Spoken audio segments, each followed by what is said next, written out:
కాపు ఉద్యమకారులకు కూటమి ప్రభుత్వం వెన్నుపోటు పొడుస్తోందన్నారు జగ్గంపేట వైఎస్ఆర్సీపీ ఇన్ఛార్జ్ తోట నరసింహం.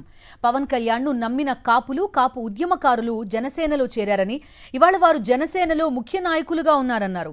కాపు ఉద్యమకారులకు పవన్ కళ్యాణ్ ఇవాళ ఏం సమాధానం చెప్తారని ప్రశ్నించారు.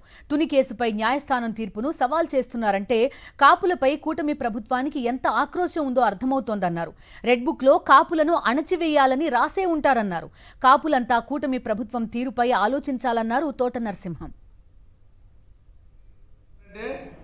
కాపు పేర్లు చెప్పుకుని కాపుల యొక్క పేరు పెట్టుకుని ఈరోజు పవన్ కళ్యాణ్ గారు జనసేన పార్టీ ద్వారా అనేక రకాలుగా కాపుల్ని అనేక రకాల హామీలు ఇచ్చి వాగ్దానాలు ఇచ్చి కాపులందరూ కూడా ఎంతో నమ్మి, ముఖ్యంగా యువకులు కానీ చాలామంది మరి జనసేన పార్టీలోకి జాయిన్ అవ్వడం కూడా జరిగింది.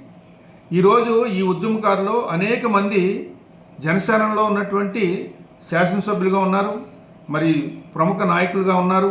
వారందరూ కూడా ఉన్నారు ఈరోజు ఈ యొక్క కాపు ఉద్యమంలో. మరి జనసేన అధినేతగా కూటమిలో ఒక భాగమైనటువంటి జనసేన అధినేత అయినటువంటి పవన్ కళ్యాణ్ గారు దీనికి ఏ రకమైనటువంటి సమాధానం కాపులకు చెప్తారన్నది మరి ఒక ప్రశ్నగా ఉంది.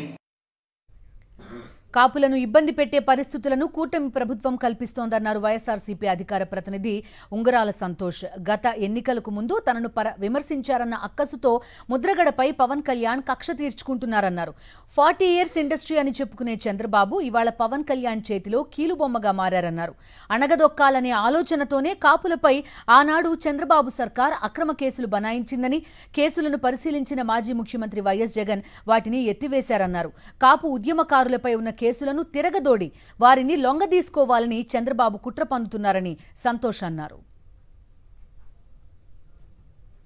ఏదైతే గతంలో 2014-19 మధ్యన తెలుగుదేశం ప్రభుత్వంలో కాపులకు చేసిన అన్యాయం మీద చేసినటువంటి ఉద్యమంలో అన్యాయంగా తప్పుడు కేసులు పెట్టి కాపు నాయకులను, ఉద్యమ నాయకులందరినీ కూడా అరెస్ట్ చేసినటువంటి పరిస్థితి ఉంటే, తర్వాత వచ్చినటువంటి జగన్మోహన్ రెడ్డి గారి ప్రభుత్వంలో ఆ కేసులన్నీ కూడా తప్పుడు కేసులు కొట్టేయడం జరిగింది.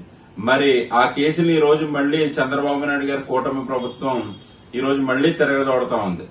ఎవరైతే వీళ్ళని గెలిపించారో పవన్ కళ్యాణ్ ద్వారా కాపులందరినీ సంఘటితం చేసి ఈ రోజున పవన్ కళ్యాణ్ అధికారంలోకి తీసుకొచ్చాడని చెప్తా ఉన్నారు. మరి అలాంటి కాపులను ఈ రోజు మళ్లీ ఇబ్బంది పెట్టేటువంటి పరిస్థితి కూటమి ప్రభుత్వం తీసుకొస్తా ఉంది.